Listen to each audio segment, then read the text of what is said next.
Hello dear students, this is the second video in that series of ray optics. Now here we have come across in the previous video some terms reflection. So reflection is like this: you have a reflecting surface and this ray is called incident ray and it bounces back like this. So there is a law in this, we will see that. So this is the phenomena of reflection. It is like bouncing back. You have a term called refraction. Refraction is like this. This is the reflecting surface and this side there is air, on the other side there is some other medium, let us say water. Then what happens is this incident light ray, it tries to bend in the other medium. Now whether it bends towards the normal, this line is called normal, or away from the normal, that we will see. But this phenomena is called refraction. So there is a movement of the light rays from one medium to another medium and that phenomena is called refraction. Then you have another phenomena called dispersion. This is a prism where a white light is entering and you might have seen this, that it breaks down into 7 different colors. So this phenomena is dispersion. Now let us see the law of reflection. So you have a reflecting surface and this line is normal. Normal is drawn perpendicular to the reflecting surface. This ray is called incident ray and it is a reflected ray. This ray is called the reflected ray. So with respect to the normal, this incident ray will be making some angle. Let us say that is theta. Now this reflected ray also will make the angle, same angle. That is, angle of incidence is equal to angle of reflection. I is equal to R in general. I is the angle of incidence and R is the angle of reflection. They are both same. This is the reflection rule we have to remember. Now this rule, whether this is a reflecting surface, whether it is a plane surface or a curved surface, the law holds good. It is applicable to both. One more important point you need to remember is this incident ray, normal and reflected ray, all three are in the same plane. What do I mean by plane? Now this book is there, right? This book is there. Now let us say this is my x and this is my y, right? All three I have drawn on this page. This page has become a plane. Okay, so all these three lines are in the same plane. I could have drawn it like this also, like incident ray is coming like this and out of the book I am trying to draw something else. Alright, so that type of situation is not acceptable. All three have to be in the same plane. It can be xy plane. Normally when you talk in terms of 3D, 3D system, 3D Cartesian coordinate system, you have xy plane, yz plane, xz plane. So all three have to be in xy, yz or xz. Not one line in the xy plane, another line in the xz plane, not like that. So it's a very important point, so please remember that. Now here, let us say this is a flat surface, like a plane mirror, If it is a curved surface, then how to identify the normal means the point where it is incident.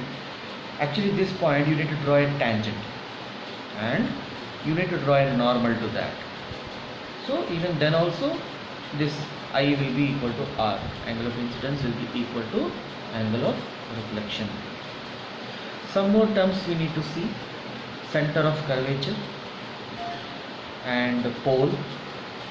So center of curvature is center of hollow sphere from where the concave mirror is cut.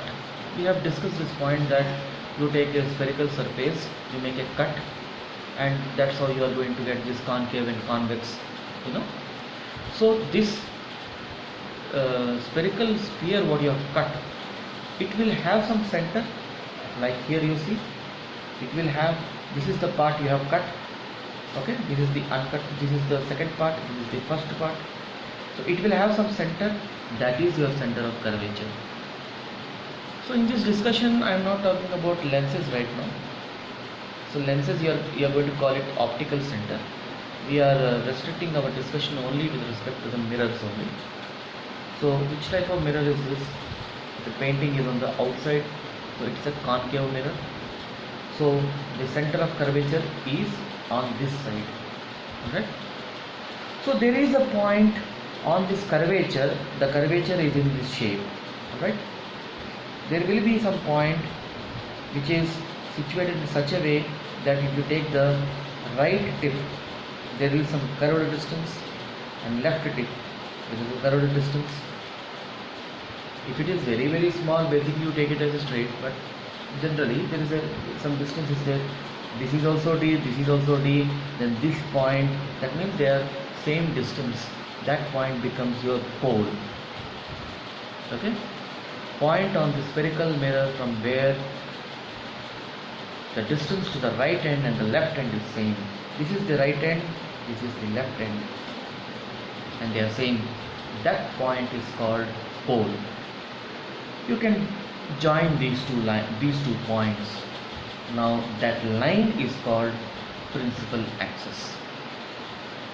Okay, so this is the case of a concave mirror. In terms of a convex mirror, what will be the situation? This is the convex mirror, and here it is, inside it is rough, outside is the shining part. But if you see the curvature, the center will be on this side or this side, left or right, it will be in the right side. So this is the center of curvature of this lens, this mirror, sorry. What is the pole here? Pole is this one. Join these 2 points, the line what you get is the principal axis. So principal axis is the line joining the pole and the center of curvature. Now let us discuss few points about sign conventions.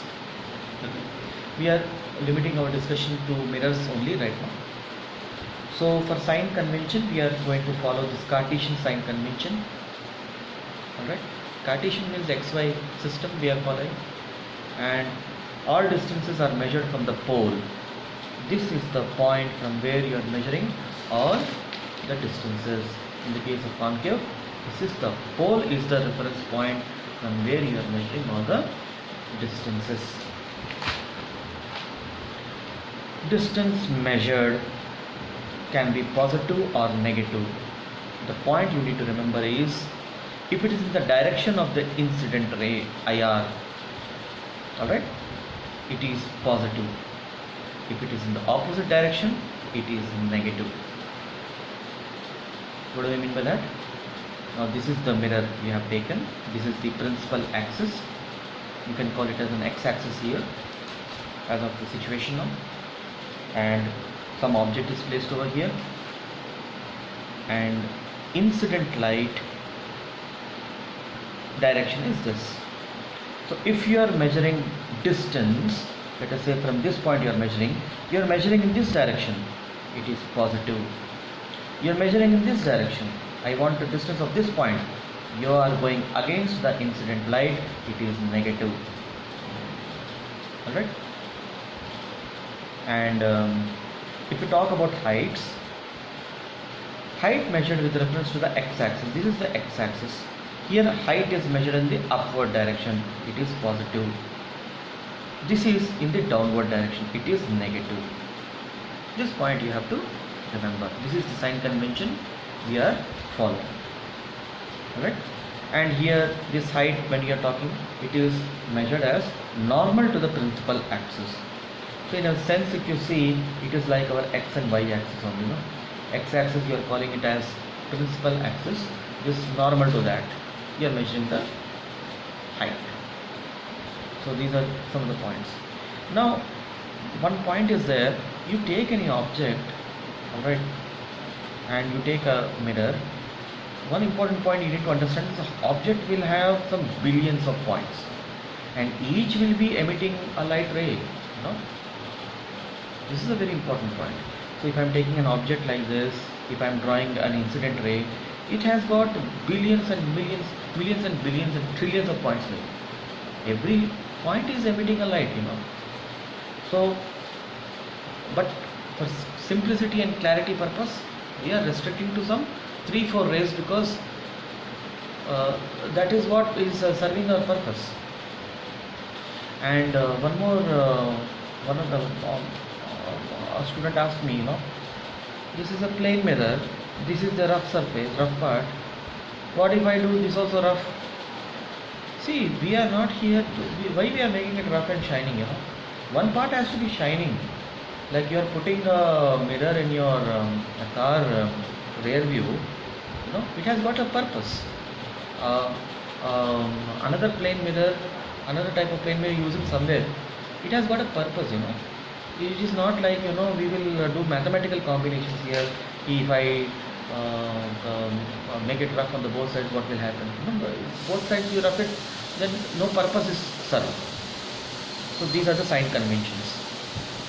And when you come to optics, optics is basically divided into geometric optics and physical optics. In geometric optics, basically the ray optics, what we are talking about. Here we follow all geometric rules. We solve the problems using the geometry principles. And here the wavelength is very, very less compared with the dimensions of the mirror. Alright? When you talk about physical optics, you talk about light as a wave phenomena. And here the wavelength is comparable to the slit what you are taking. Suppose you are allowing this light to pass through this slit. Slit means hole. Alright? So this whole dimension and the wavelength dimension, if it is matching, you use the wave phenomena, you use the physical optics. So know the difference. So in this particular chapter, we are investigating the behavior of beam of light when it encounters simple devices like mirror, lens and apertures. We are going to study about mirrors. I will explain what is lens, and apertures means holes. So this is where we are restricting our discussion. So please make a note of these points. Okay.